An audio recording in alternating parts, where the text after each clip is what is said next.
여러분 안녕하십니까. 4월 17일 월요일 넘치는 우리 교회 매일 묵상을 시작하도록 하겠습니다. 오늘 본문 말씀은 민수기 14장 26절부터 45절까지의 말씀입니다. 여러분 어제 주일 예배 잘 들으셨나요? 또 가정교회에서 좋은 교제들을 많이 나누셨을 거라고 생각을 합니다. 중요한 건 꺾이지 않는 마음이라고 그랬거든요. 그러니 복음 전하는 일에 꺾이지 않는 마음을 가질 수 있기를, 또 믿음으로 살아가는 일에 꺾이지 않는 마음을 가질 수 있기를 우리 함께 기도했으면 좋겠습니다. 오늘 말씀 함께 나누겠습니다. 어제 말씀에 이스라엘의 범죄에 대해서 모세가 하나님께 나아가서 하나님의 약속에 근거한 기도를 했다고 우리가 한번 살펴보았습니다. 그럼에도 불구하고 이스라엘 백성들은 끊임없이 하나님을 원망하게 됩니다. 하나님 앞에 나아가서 기도했던 모세가 하나님의 말씀을 들고 이스라엘 백성들에게 그 이야기를 해줍니다. 그러니 이스라엘 백성들이 마음이 어떻겠습니까? 우리가 잘못했구나, 우리가 이렇게 하면 안 되는 거였구나 라고 생각하고 다시 하나님께로 돌아와서 엎드려 회개하고 사죄를 해도 시원찮을 판인데, 이 이스라엘 백성들은 또 다시 하나님의 말씀을 듣지 않게 됩니다. 하나님께서는 원망하는 자들을 향해서 징계하시겠다고 말씀하시거든요. 14장 26절 27절 보시면, 나를 원망하는 이 악한 회중에게 내가 어느 때까지 참으랴. 이스라엘 자손이 나를 향하여 원망하는 바 그 원망하는 말을 내가 들었노라 라고 이렇게 말씀하십니다. 이스라엘 백성들이 하나님께 끊임없이 원망하고 있다는 겁니다. 왜 우리를 광야로 끌고 나왔어? 왜 우리를 가나안 땅에 들어가라고 해서 다 죽게 만들어? 우리 애들은 다 이렇게 사로잡히고 말 거야. 이러면서 계속해서 원망하면서 다시 옛날로 돌아가겠다고, 애굽으로 돌아가겠다고 이렇게 원망하고 있는 겁니다. 하나님께서 이 원망을 들으시고 그들을 징계하시는 내용이 오늘 본문 말씀입니다. 29절 말씀에 보면은 출애굽한 1세대, 다시 말해서 20세 이상의 사람들은 가나안 땅에 들어가지 못할 것을 말씀해 주십니다.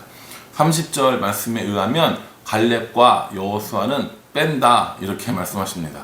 그러니 출애굽한 1세대 중에서 여호수아와 갈렙을 제외한 20세 이상의 모든 사람들은 가나안 땅에 들어갈 수가 없다는 겁니다. 오히려 그들이 사로잡히겠다, 왜 포로를 만드느냐 라고 했던 그들의 유아들은 가나안 땅에 들어가겠다라고 말씀하고 계시는 겁니다. 그런데 이러한 원망의 내용들이 다 뭐냐면 이스라엘 백성들이 하나님께 원망했던 내용들이에요. 이제 우리가 다 죽게 되었다.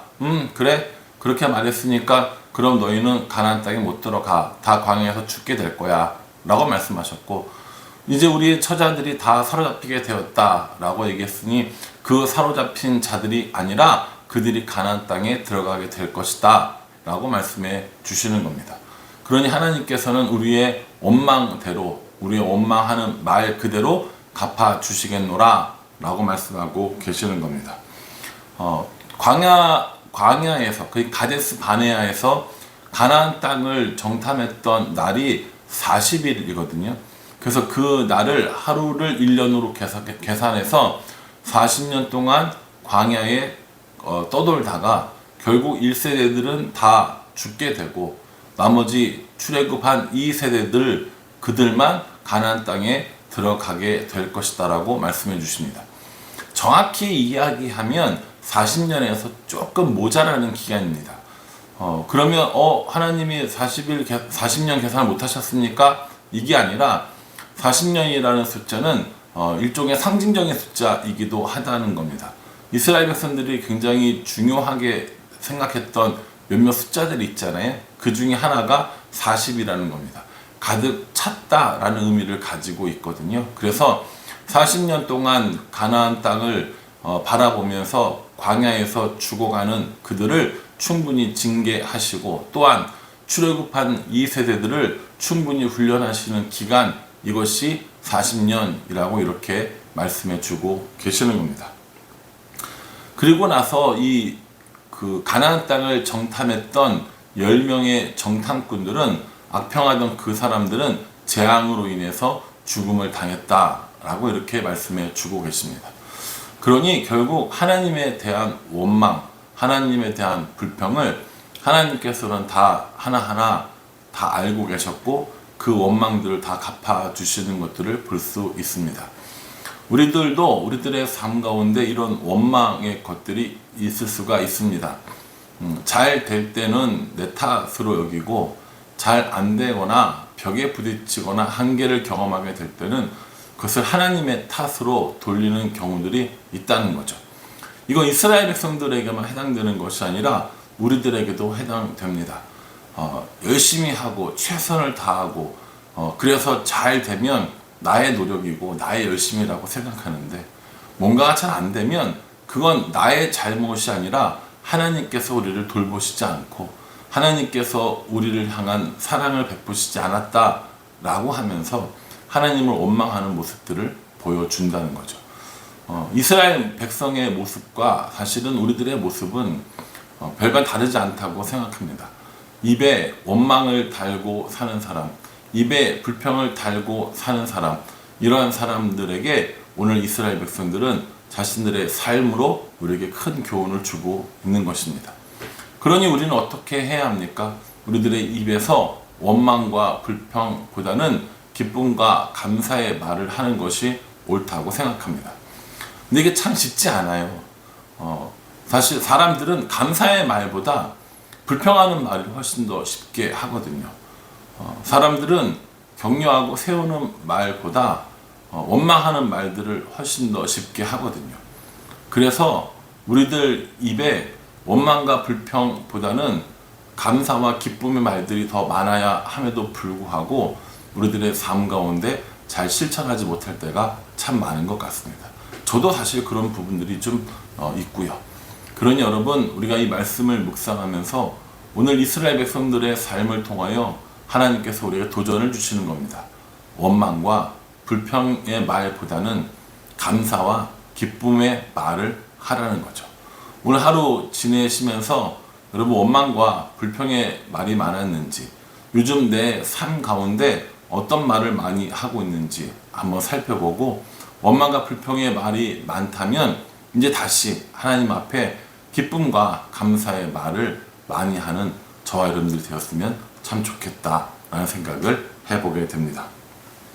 이렇게 이스라엘 백성들을 향하여 하나님께서 어떠한 형벌을 내리실지 다 말씀해 주셨는데, 이스라엘 백성들은 그래도 또 말을 안 듣습니다. 어떻게 하는지 보십시오.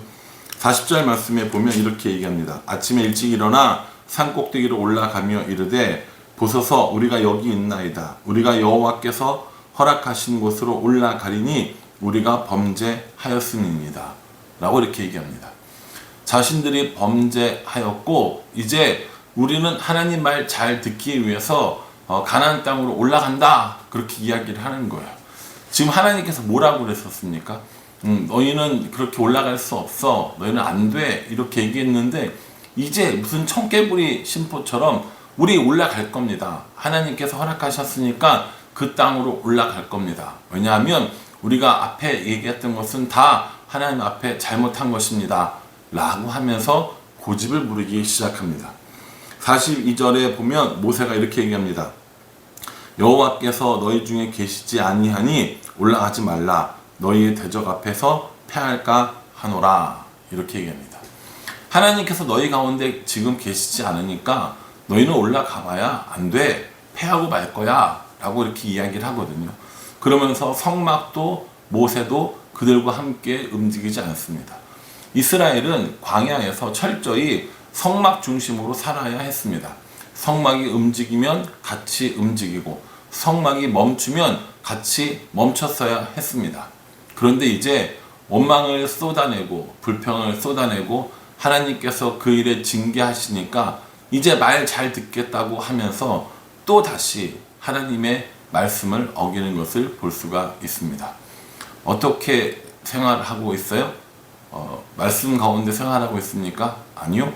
고집대로 신앙생활을 하고 있는 겁니다. 우리가 신앙생활을 하다 보면 이렇게 말씀에 따라 신앙생활을 하는 게 아니라 우리들의 고집에 따라 신앙생활을 할 때가 많이 있습니다. 특별히 저도 그런 편입니다. 말씀이 분명히 이렇게 이야기하는데 내 고집대로, 내 생각대로, 내 좋은 대로 해버릴 때가 참 많이 있다는 거죠. 모세가 이스라엘 백성들에게 뭐라고 얘기합니까? 하나님이 너희와 함께하고 있지 않다라고 말합니다. 그러니 너희는 패할 수밖에 없다라고 이야기하고 있는 것이죠. 결국 그들은 뭐라고 이야기하냐면 44절에 그들이 그래도 산꼭대기로 올라갔고 이렇게 얘기합니다. 그들이 그래도 산꼭대기로 올라갔고 말씀이 선포되어졌고 하나님께서 형벌을 말씀하셨고 이제 이스라엘 백성들이 해야 할 일은 오히려 엎드려 회개하고 잘못했다고 살려달라고 해야 할 상황임에도 불구하고 그래도 그들이 다시 산으로 올라가서 자신들의 고집대로 하는 모습을 볼 수 있습니다. 신앙을 이끌어가는, 삶을 이끌어가는 중요한 기준은 내가 아니라 말씀이 되어야 합니다. 하나님의 뜻이 무엇인지 분별하고 하나님의 말씀이 무엇인지 깊이 깨달아질 때 그 말씀 가운데 하나님과 동행하는 삶이 필요하다는 것을 우리에게 너무나 잘 보여주고 있다고 저는 생각합니다. 여러분, 이스라엘 백성들이 싸움의 기술이 있었을까요? 노예 생활을 400년 넘게 했습니다.